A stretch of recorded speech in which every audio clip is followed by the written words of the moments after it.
और क्या अनुभव हुआ था। क्योंकि अगर सच समझो तो ध्यान का कोई अनुभव नहीं होता। जब सब ध्यान अनुभव का नाम ही नहीं। जहां तक अनुभव है वहां तक ध्यान नहीं, और जहां से ध्यान शुरू होता है वहां कहां अनुभव। अनुभव तो हमेशा बाहर बाहर रह जाता है। अनुभव का तो अर्थ है कि चेतना में कोई विषय वस्तु है, और ध्यान का अर्थ है विषय वस्तु रहित चैतन्य। अगर लगे कि खूब सुख का अनुभव हो रहा है तो इसका अर्थ हुआ कि चेतना है और सुख का अनुभव है। सुख का अनुभव चेतना में खड़ा है, या चेतना को। सुख का अनुभव चेतना नहीं है। फिर ध्यान का कैसे अनुभव होगा? ध्यान का अनुभव होता ही नहीं। दर्पण है, दर्पण पर कोई प्रतिबिंब बनता है तो अनुभव, और जब दर्पण पर कोई प्रतिबिंब नहीं बनता, दर्पण निराकार है, शून्य है, तब ध्यान। ज्ञान के अनुभव होते हैं, ध्यान के अनुभव नहीं होते। जहां तक अनुभव है वहां तक मन है। मन अनुभवों का जो की दशा है, उन्मनी दशा है जहां मन न रहा, जहां सब अनुभव गए, जहां एक शब्द भी उठता नहीं, जहां एक विषय भी छाया नहीं डालता। उस निर्दोष, उस निर्मल चैतन्य का नाम ध्यान है। तुम कहते हो अगर मैं अपनी खुद की बात कहूं तो ध्यान के गहरे अनुभव जब मैंने कृष्ण मूर्ति या आपका नाम तक न सुना था तब हुए। अनुभव हुए होंगे, पर उन्हें ध्यान के अनुभव न, अतिक्रमण है। दूसरी बात, यह स्वानुभव किसी भी विधि का अभ्यास किए बिना ही हुआ। इसलिए कृष्णमूर्ति जब यह कह रहे हैं कि किसी विधि का अभ्यास मत करो, वह सहज घटित होता है, तब यह बात मुझे स्वाभाविक मालूम होती। अब समझना, किसी विधि का अभ्यास मत करो, यह एक विधि है। यह नकारात्मक विधि है। विधि आए तो पकड़ो मत, विधि मिल भी जाए तो उपयोग मत करो। मगर यह नकारात्मक विधि हुई, यह कोई नई बात तो नहीं। उपनिषद कहते हैं नेति नेति, न यह न वह, छोड़ते चलो, किसी विधि का अभ्यास ना करो। बुद्ध ने तो नकार पर बड़ा जोर दिया है। कोई विधि नहीं। ईसाई फकीरों में एक वर्ग हुआ है इकहार्ट, और उन जैसे फकीरों का जो कहते हैं वाया निगेटिवा, नकार से विधि ही करनी हो तो विधायक पकड़ना, क्योंकि विधायक विधि को छोड़ना आसान होगा, नकारात्मक विधि को छोड़ना बहुत मुश्किल होगा। क्योंकि पहले तो तुम यह समझोगे कि यह विधि ही नहीं है, तो छोड़ने का सवाल ही ना उठेगा। मैंने सुना है एक आदमी बहुत सी पट्टियां मुंह पर बांधे, क्योंकि एक कार दुर्घटना में बड़ी उसे चोट लगी, और ऐसा दिग्भ्रमित कि आंखें उसकी बिल्कुल अभी तक चकराई हुई, अभी तक उसे भरोसा नहीं आ रहा कि क्या हुआ है। बड़ा हिल गया और दांत सब उखड़ गए। उन दांतों को निकलवाए बिना कोई चारा नहीं। डॉक्टर ने उसका निरीक्षण किया और फिर अपने सहयोगी को बोला कि मैं बड़ी मुश्किल में हूं। क्या मुश्किल है? सहयोगी ने पूछा। उसने कहा मुश्किल यह है कि इस आदमी की हालत बड़ी खराब है, यो करीब करीब बेहोश जैसी अवस्था में है, और इसके दांत निकालने में भयंकर पीड़ा होगी, और दांत निकालने के पहले क्लोरोफार्म दिए बिना कोई चारा नहीं। पर सहयोगी ने कहा कि इसमें मुझे कुछ बेहोश हो गया। नकारात्मक विधि का जो आदमी उपयोग करेगा, पहले तो वो मान के चलता है कि ये विधि नहीं, यही खतरा है, तो छोड़ने का तो सवाल ही ना उठेगा। एक ज़ेन फकीर के पास उसका शिष्य आया, 20 वर्षों से श्रम कर रहा है, और फकीर ने कहा है एक हाथ की ताली की आवाज कैसी होती इस पर ध्यान करो। अब एक हाथ की ताली की आवाज कुछ होती ही नहीं, ताली तो बजती 2 हाथों से, आवाज ही जब होगी तो 2 हाथों से होगी। 2 टकरा। गुरु उत्तर सुनते नहीं था, वो पहले कह देता था गलत। अभी उसने उत्तर बताया भी नहीं है। उसने एक दिन पूछा भी कि आप भी हैरान करते मुझे, मैं खोज के लाता हूं, महीनों की मेहनत के बाद ध्यान करते करते खोजता हूं कि ये उत्तर ठीक होगा, और मैं बोल भी नहीं पाता, और आप दरवाजे के भीतर आता हूं कह देते हैं गलत, ये भी गलत। गुरु ने कहा कि सभी उत्तर गलत है, इसलिए पूछने और सुनने की जरूरत क्या है? उत्तर तुम जब तक लाते रहोगे तब तक गलत। जिस दिन तुम शून्य आओगे, निरुत्तर आओगे, ये जान के आओगे कि कोई उत्तर नहीं, शून्य का अनुभव करके आओगे, उस दिन कुछ बात बनेगी। 20 साल लंबे श्रम के बाद यह समाचार तो गुरु को अभी देना है। 20 वर्ष से वे भी प्रतीक्षा करते हैं, और आज वह शुभ घड़ी आ गई कि मैं जाके निवेदन कर दूं। वो भागा, आधी रात में जाके द्वार खटखटाए, गुरु के चरणों पर गिर पड़ा। गुरु ने एक नजर उसकी तरफ देखा और कहा जा बाहर, इसको भी फेंक के आ।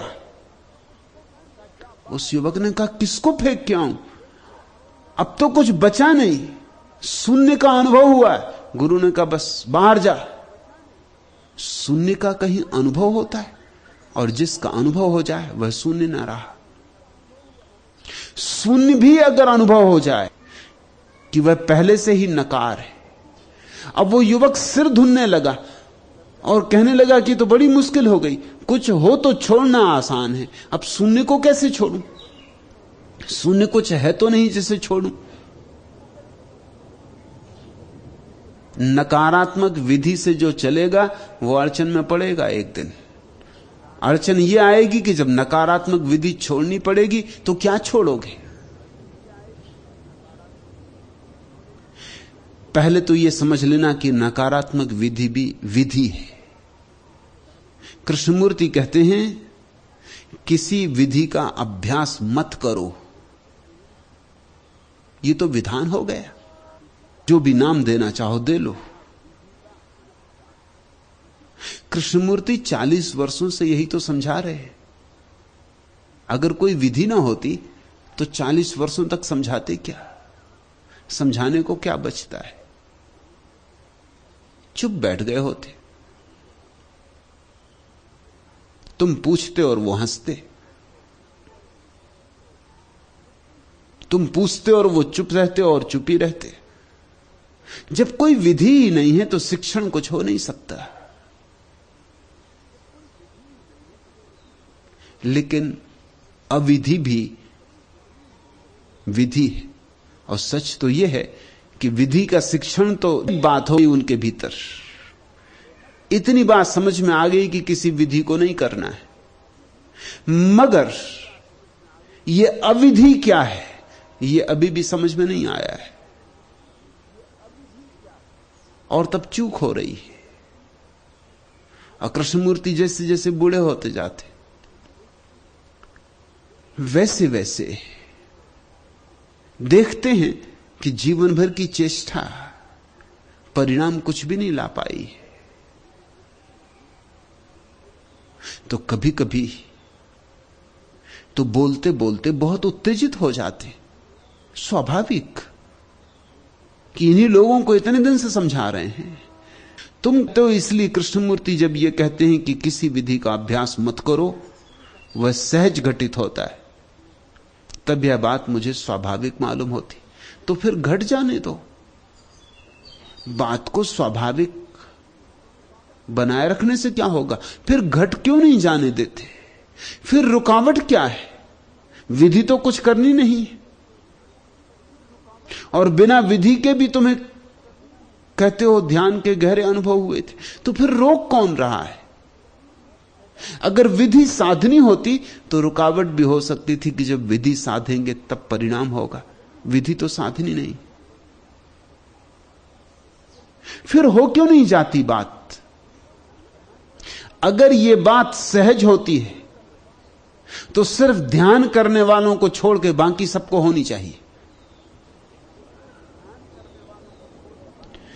इतनी बड़ी पृथ्वी पर 4 अरब लोग हैं, कितने लोग ध्यान कर रहे हैं? अरबों लोग ध्यान नहीं कर रहे हैं। अगर ध्यान न करने से ही विधि पूर्ण हो जाती है और ध्यान लग जाता है, तो सिर्फ ध्यानी भर चूकता, गैर ध्यानी सब पा लेते। अगर बात स्वाभाविक है तो घटती क्यों नहीं?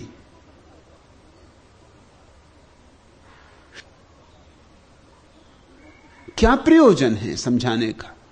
जो बात स्वाभाविक है स्वाभाविक है, समझाने से अस्वाभाविक हो जाएगी, समझाने से अड़चन हो जाएगी। फिर तो आदमी जैसा है बिल्कुल ठीक है। नहीं, कृष्णमूर्ति व्यर्थ नहीं समझा रहे हैं। आदमी जैसा है वैसे ही ध्यान को उपलब्ध नहीं हो जाएगा। और जो लोग ध्यान नहीं कर रहे हैं, प्रमाण है इस बात का कि ध्यान को उपलब्ध नहीं हो गए।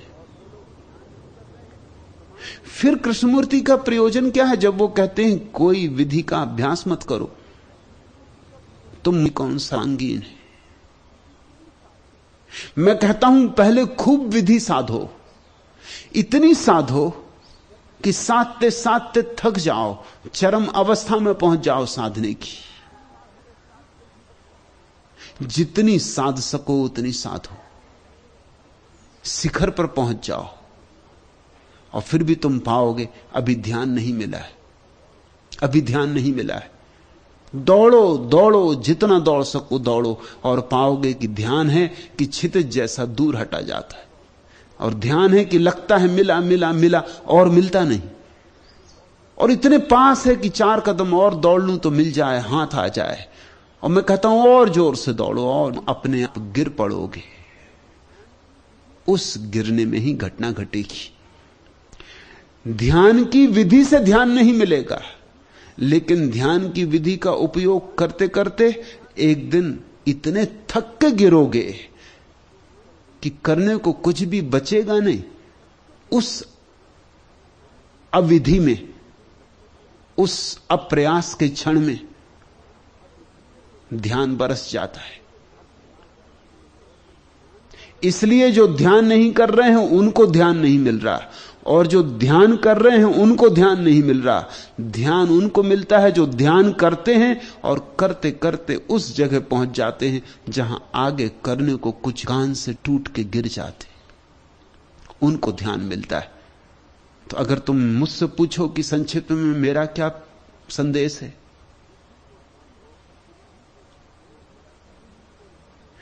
विधि को साधो ताकि अविधि को उपलब्ध हो सको, और जिस दिन अविधि को उपलब्ध होते हो उस दिन ध्यान अपने आप बरस जाता है। ध्यान सहज स्वाभाविक है,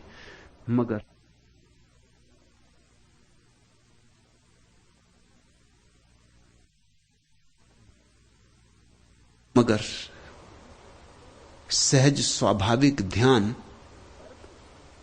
सिर्फ ना करने से नहीं मिलता, करके करके ना करने की दशा उपलब्ध हो जाती तब मिलता। पांव पर लगने के बाद एक सांझ पाया, पाया क्या? कुछ भी तो मिला नहीं।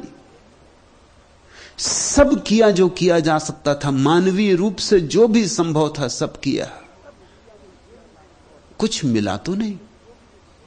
उस रात थक गए थे, बुरी तरह थक गए थे। उस रात ध्यान भी छोड़ दिया, विधि भी छोड़ दी, योग भी छोड़ दिया, तप भी छोड़ दिया। उनके 5 शिष्य थे, वो ये देख के कि उन्होंने तप जब ध्यान सब छोड़ दिया, बुद्ध को छोड़ के चले गए।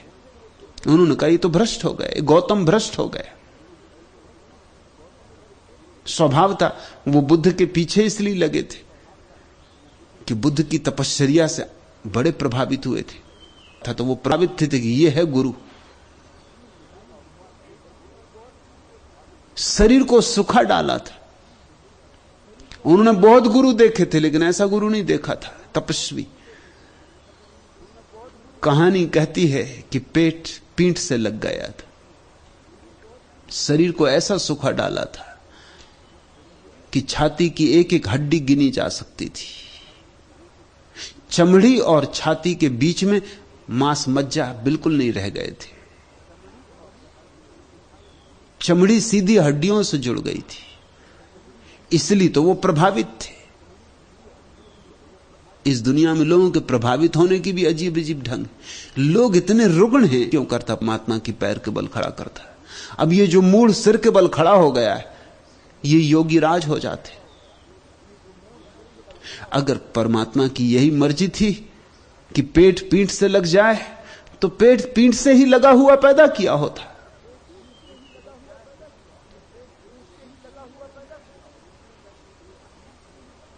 जिस दिन बुद्ध ने घोषणा कर दी कि बस जो मैं कर सकता था कर चुका, और मैंने पाया कि ये सब व्यर्थ है, ये सब आयोजन व्यर्थ है, मैं आज सब त्याग रहा हूं। संसार में पहले छोड़ चुका था, साधना आज छोड़ रहा हूं। जिस दिन विचार किया कि गौतम भ्रष्ट हो गया, अब हम इसके पास रह के क्या करें, वो छोड़कर चले गए। और बुद्ध उसी रात समाधि को उपलब्ध हुए, उसी रात, क्योंकि उस रात चिंता न रही, पाने की कोई आकांक्षा न रही, न इस लोक में न परलोक में। ध्यान और समाधि पाने की वासना भी न रही। वासना मात्र बाधा है। तुम विधि का उपयोग क्यों करते हो? क्योंकि वासना है। ध्यान पाना चाहते हो, कोई धन पाना चाहता, तुम ध्यान पाना चाहते हो। पाना चाहने में तो कुछ भेद नहीं, चाह तो है, और चाह दोनों को खींचेगी भविष्य की तरफ, और चाह विश्राम में ना उतरने देगी, और चाह दौड़ाएगी। फिर धन पाना है कि ध्यान, भेद नहीं पड़ता। कुछ भी पाना है तो महत्वाकांक्षा है, और जहां महत्वाकांक्षा है वहां मन है, और जहां मन है वहां ध्यान कहां है। उस रात सारी महत्वाकांक्षा छूट गई। उस रात कोई भाव ना था, कोई विचार ना था, कोई भविष्य ना था। उस रात सो रहे, लेटे थे। पूर्णिमा की रात्र थी। पूर्णिमा के प्रकाश में सूखी देह अत्यंत क्रसकाए हुए, अमानवीय मालूम होते होंगे, भूत प्रेत जैसे मालूम होते होंगे। वो गर्भिणी हो गई थी, पूर्णिमा की रात आ गई थी, तो वो सुजाता नाम की स्त्री